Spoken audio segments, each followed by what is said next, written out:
তো প্রিয় ছাত্রছাত্রীরা কেমন আছো সবাই? আশা করি প্রত্যেকেই ভালো আছো। আমি চলে এলাম ভূগোলের আরেকটা ক্লাস নিয়ে।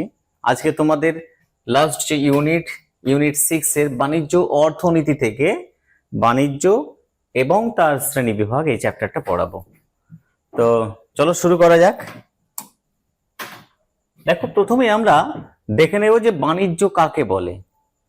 দেখো, সব ক্ষেত্রে আমাদের দৈনন্দিন জীবনে প্রত্যেকটা জিনিসের ক্ষেত্রেই কিন্তু বাণিজ্য ব্যাপারটা জড়িয়ে রয়েছে, তাই না? তো বাণিজ্য কাকে বলা হয়?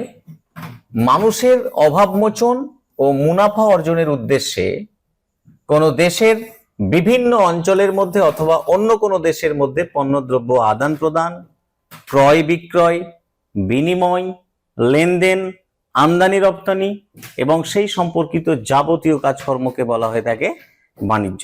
তাহলে আমরা দেখো, আমাদের সুখ স্বাচ্ছন্দ্যপূর্ণ জীবনযাপন বলো, অভাব মোচনের জন্য বলো, বা মুনাফা লাভের উদ্দেশ্যেই বলো, কি করি আমরা? কোনো টাকা পয়সা হোক, তোমার বিভিন্ন ধরনের দ্রব্যাদি আদান প্রদান করি, লেনদেন করি, ক্রয় বিক্রয় করি, যেটাকে আমরা বাণিজ্য বলে থাকি। সংজ্ঞাটা আমি আবার বলছি, মানুষের অভাব মোচন এবং মুনাফা অর্জনের উদ্দেশ্যে কোনো দেশের বিভিন্ন অঞ্চলের মধ্যে অথবা অন্য কোনো দেশের মধ্যে পণ্যদ্রব্য আদান প্রদান, লেনদেন, ক্রয় বিক্রয়, আমদানি রপ্তানি এবং সেই সম্পর্কিত যাবতীয় কাজকর্মকে কি বলা হয়ে থাকে? বাণিজ্য বা ট্রেড। তাহলে বাণিজ্য সম্পর্কে আমরা ব্যাপারটা ধারণাটা পেয়ে গেলাম। নেক্সট, ভারতে বাণিজ্যের ইতিহাস যদি আমরা দেখি, তাহলে দেখব যে সুপ্রাচীন কালে ভারতে বিনিময় প্রথা ছিল। কি ছিল? বিনিময় প্রথা। তোমরা মেসোপটেমিয়া, হরপ্পা সভ্যতা শুনেছো। ওখানে কি পণ্যদ্রব্য দিত, তার বিনিময়ে তোমার প্রয়োজনীয় পণ্যদ্রব্য মানে পেয়ে যেতে। ধরো গম দিলে চাল পেলে, বা চাল দিলে দিয়ে ছোলা পেলে, এরকম পণ্যদ্রব্য বিনিময় হতো। পরবর্তীকালে মুদ্রা ব্যবস্থার মাধ্যমে বাণিজ্য হতো। পরবর্তীকালে তোমার স্বর্ণ মুদ্রা এলো, চাঁদির মুদ্রা এলো, তামার মুদ্রা, এখন তো তোমার লোহা বা স্টিলের মুদ্রা দিয়ে কেনা বেচা হয়ে থাকে। তো ভারতে বাণিজ্যের ইতিহাস এবং বিকাশকে 4টা পর্যায়ে ভাগ করা হয়। আমরা ভাগগুলো দেখে নেব। 1 নম্বর হলো প্রাচীন যুগ। প্রাচীন যুগ বলতে 2500 খ্রিস্টপূর্বাব্দ থেকে 1100 খ্রিস্টাব্দের মধ্যে সিন্ধু সভ্যতার সময় মিশর এবং মেসোপটেমিয়ার সঙ্গে ভারতের কি কি লেনদেন হতো? বস্ত্র, মাটির পাত্র, ধাতব দ্রব্য এবং কৃষি পণ্যের লেনদেন হতো। তাহলে সিন্ধু সভ্যতার সময় মিশর এবং মেসোপটেমিয়ার যে সভ্যতা, তার সঙ্গে ভারতের বস্ত্র, মাটির পাত্র, ধাতব্য দ্রব্য এবং কৃষি পণ্যের লেনদেন হতো। মৌর্য যুগ এবং গুপ্ত যুগ চলে এলো মধ্যপ্রাচ্যে। এগুলো রত্ন, মশলা, বস্ত্র এবং দক্ষিণ ভারতে চোল শাসনকালে সমুদ্র পথে দক্ষিণ পূর্ব এশিয়ার সঙ্গে ভারতের বাণিজ্য চলতো।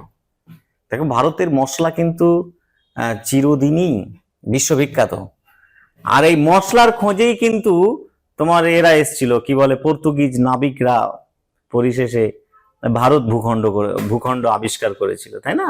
ভাস্কো ডা গামা, বার্থেলোমিও দিয়াজ, এরা কিন্তু মশলার খোঁজে এসেছিল, ভারতীয় ভূখণ্ডের খোঁজে।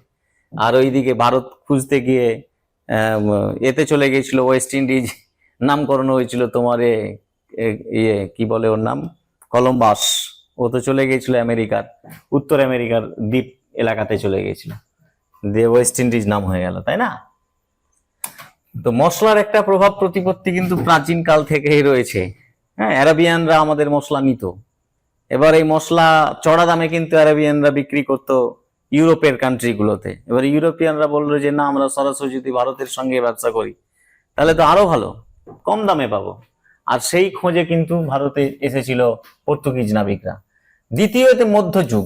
মধ্যযুগ 1200 খ্রিস্টাব্দ থেকে 1700 খ্রিস্টাব্দ পর্যন্ত। এই সময়ে ইসলামিক শাসনকালে উত্তর ভারতের সঙ্গে সিল্ক রুট দিয়ে মধ্যপ্রাচ্যের দেশ এবং মুঘল শাসনকালে ইউরোপের সঙ্গে ভারতের বস্ত্র, কৃষি পণ্য এবং মশলার বাণিজ্য চলত। বুঝতে পেরেছ?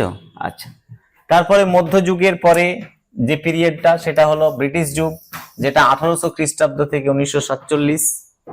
এর সময়কালের মধ্যে ইউরোপের দেশগুলোতে ভারতীয় উপমহাদেশ থেকে কাঁচা তুলো যেত, পাট, নীল চাষ করতে ইংরেজরা, সেটাও পাঠাতো, মশলা, চা, কফি এবং বিভিন্ন প্রকার খনিজ দ্রব্য রপ্তানি করত যখন ব্রিটিশ শাসনকাল ছিল তখন। আর পরবর্তীতে সেটা স্বাধীনতার যুগ, স্বাধীনতার পরবর্তীতে অর্থাৎ 1980 দশকের পর ভারতের আমদানি দ্রব্যের পরিবর্তে উৎপাদন এবং রপ্তানি বাণিজ্যের উপর জোর দেওয়া হয়। 1990 দশকের পর ভারতের উদার বাণিজ্য নীতি গ্রহণ করে দেশীয় বাজারগুলোকে উন্মুক্ত করে দেওয়া হয়, ফলে বৈদেশিক বাণিজ্যের পরিমাণ বহুগুণ বৃদ্ধি পায়। তাহলে যখন উদার বাণিজ্য নীতি এলো 1990 এর পর, তখন আমাদের দেশীয় যে বাজারগুলো সেগুলোকে উন্মুক্ত করে দেওয়া হলো, বলা হলো তোমরা বাণিজ্যের প্রসার ঘটাও, সমস্যা নেই। এর ফলে বৈদেশিক বাণিজ্যের পরিমাণ বহুগুণ বৃদ্ধি পায় ভারতবর্ষে। এরপরে আমরা দেখে নেব যে বাণিজ্যের শ্রেণী বিভাগ। দেখো বাণিজ্যের শ্রেণী বিভাগ, এই বাণিজ্যকে সাধারণত দুই ভাগে ভাগ করা হয়, একটা হলো আভ্যন্তরীণ বাণিজ্য আর একটা হলো তোমার আন্তর্জাতিক বাণিজ্য। এই আভ্যন্তরীণ বাণিজ্যকে দুই ভাগে ভাগ করা হয়, একটা হলো পাইকারি বাণিজ্য আর একটা হলো খুচরো বাণিজ্য। আন্তর্জাতিক বাণিজ্যকেও তিন ভাগে ভাগ করা হয়, একটা হলো আমদানি বাণিজ্য, রপ্তানি বাণিজ্য এবং পুনঃরপ্তানি বাণিজ্য। এই বাণিজ্য সম্পর্কে আমরা ডিটেলসে জেনে নিই। প্রথমে কি বললাম, আভ্যন্তরীণ বাণিজ্য।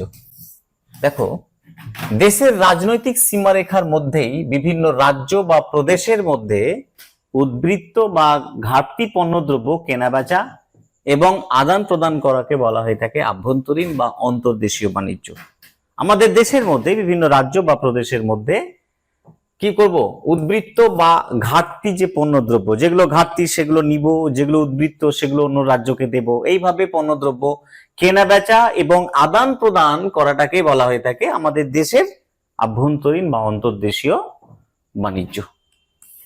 যেমন ধরো পশ্চিমবঙ্গের পাটজাত যে দ্রব্য সেটা পাঞ্জাবে রপ্তানি করা হয়, আবার মহারাষ্ট্রে প্রচুর পরিমাণে তুলো উৎপন্ন হয় যেটা পশ্চিমবঙ্গে আমদানি করা হয়। তাহলে আমাদের রাজ্যের উদ্বৃত্ত ফসল বা পণ্যদ্রব্য অন্য রাজ্যকে দেব, আবার অন্য রাজ্যের উদ্বৃত্ত যেটা আমাদের মানে ঘাটতি রয়েছে যেটা অন্য রাজ্য থেকে নেব। এইভাবে পণ্যদ্রব্য আদান প্রদান, লেনদেন, ক্রয় বিক্রয়, আমদানি রপ্তানি হলে সেটাকে বলা হয়ে থাকে আভ্যন্তরীণ বা অন্তর্দেশীয় বাণিজ্য। এর কতগুলো বৈশিষ্ট্য রয়েছে, যেমন দেশের রাজনৈতিক সীমানার মধ্যেই বিভিন্ন রাজ্য বা প্রদেশের মধ্যেই বাণিজ্য হয়ে থাকে। এটা আমাদের দেশের রাজনৈতিক পলিটিক্যাল বাউন্ডারির মধ্যেই। মূলত ছোট ছোট যানবাহন দ্বারা দেশের আভ্যন্তরীণ রেল, সড়ক বা নদী পথে এই আভ্যন্তরীণ বাণিজ্য সম্পন্ন হয়। তাহলে ছোট ছোট সড়ক পথ বা রেলপথ বা নদী পথে আভ্যন্তরীণ বাণিজ্য সম্পন্ন হয়ে থাকে বা অন্তর্দেশীয় বাণিজ্য সম্পন্ন হয়ে থাকে। সাধারণত অল্প দূরত্বের মধ্যে এবং খুব কম সময়ে এই বাণিজ্য সংগঠিত হয়। আরেকটা বৈশিষ্ট্য হলো যে আভ্যন্তরীণ বাণিজ্যে সাধারণত কোনো বিধি নিষেধ থাকে না, অর্থাৎ এটা একটা অবাধ এবং মুক্ত বাণিজ্য। আশা করি বুঝতে পেরেছো।